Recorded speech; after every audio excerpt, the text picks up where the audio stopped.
And our next presenter today that's going to provide a perspective of Tallahassee and Leon County is Julie Christesen.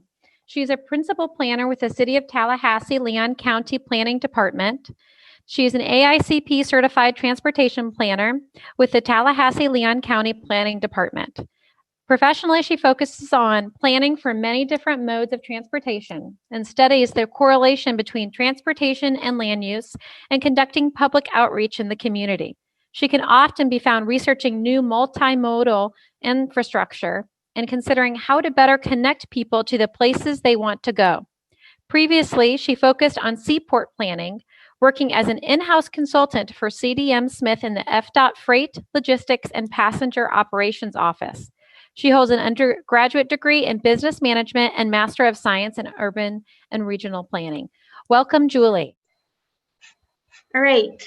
So today I wanted to give you guys an overview of what we have going on in Tallahassee and Leon County in terms of e-bikes. So I am just going to jump in to that now. So I don't know if you guys are familiar at all with what we do in Tallahassee and Leon County, but if you're interested in e-bikes, you may be wondering, where can I use an e-bike in Tallahassee and Leon County? Well, this map can help. We have a website, biketallahassee.com, that shows our entire bike route network. It shows all of our infrastructure from bike boulevards to on-street bike lanes that are buffered, protected bike lanes, paved shoulders, and multi-use trails and paths. It also notes where there are sharrows in the community. So this is a really great resource for people in our community who may want to get started using a bike or an e-bike. Generally, as Clint said, e-bikes are allowed almost anywhere that pedal bikes can go. And on this map, you can really get an idea of where you can go on an e-bike. What's not noted on this map are sidewalks, but in Tallahassee and Leon County, you can ride a bike or an e-bike on the sidewalks. You just have to follow the state statutes as you pass people and who you yield to.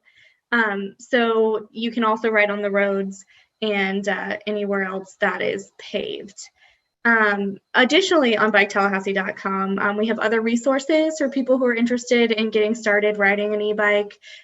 We can help you plan your ride. We can help you find out what matches your comfort level. If you want to stay only on multi-use paths or trails with your e-bike, you can find that on this map. We also have different routes throughout the community. Bike Tallahassee also has links to bike shops where you can purchase an e-bike or a pedal bike, interesting news and information about Florida bike laws. So what's not noted on this map is that pursuant to section 13-32 of the City of Tallahassee ordinances, the Parks and Recreation Director can develop policies, rules, and regulations for parks and park facilities. As such, in our community, e-bikes and other motorized modes of transportation are not allowed on unpaved off-road trails and paths, such as pedestrian trails, mountain bike trails, and equestrian trails. So in general, if you have your e-bike, you're welcome to ride anywhere that's paved. Once you get into our parks and unpaved paths, mountain bike trails, and equestrian trails, e-bikes and other motorized modes of transportation are not allowed. So now that you know where you can ride in Tallahassee, you may be wondering who else is riding here. So in my role as a principal planner at the City of Tallahassee Leon County Planning Department, we hold our partner on different events throughout the year, pretty much every year. Obviously 2020 has been a little bit different than the years before, so we've done a lot more in terms of virtual events, but in the past, we generally have done quite a large month-long event for Bike Month. We do rides with our local AARP chapter, KCCI, and other farmers market rides. One of my favorite events is our event that we partner with AARP for a slow roll bike ride.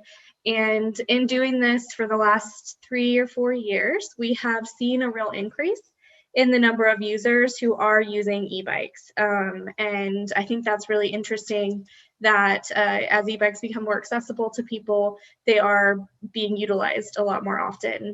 We're also seeing that even just in my office at the Renaissance Center in Tallahassee, people are using e-bikes to commute to work. And I think that that's really key in Tallahassee. I'm not sure if you guys are familiar with our topography, but we're one of the only places in Florida that really can boast lots and lots of hills.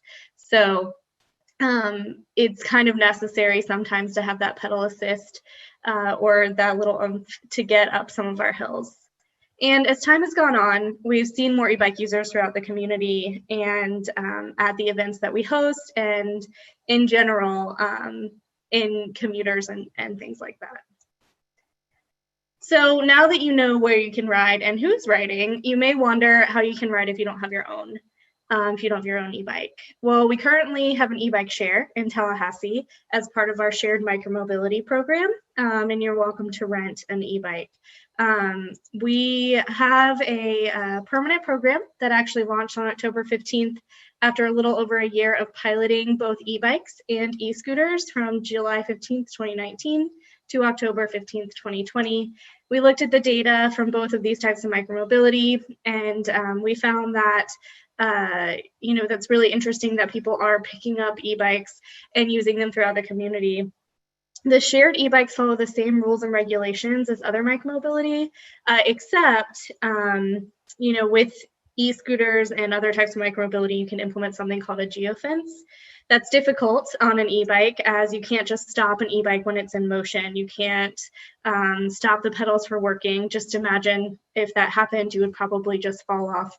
So we don't geofence the e-bikes, and they can really go anywhere throughout the community. So it's really interesting to see where people go with a completely unrestricted availability. We find that e-bikes get used for longer trips, and they're often found, in many different places, and people take them far from where they start. This kind of goes back to what I was talking about a little bit earlier with the hills, and people wanting to use just that little bit of extra help to get up the hills to get where they want to go. In Tallahassee, we previously had a pedal bike share that had the same rules and regulations as our e-bike share. And we find that with e-bike share, bikes are going farther, different types of trips are being taken. So it's been really interesting to watch the difference between a pedal bike share and an e-bike share because currently we have a fully e-bike fleet.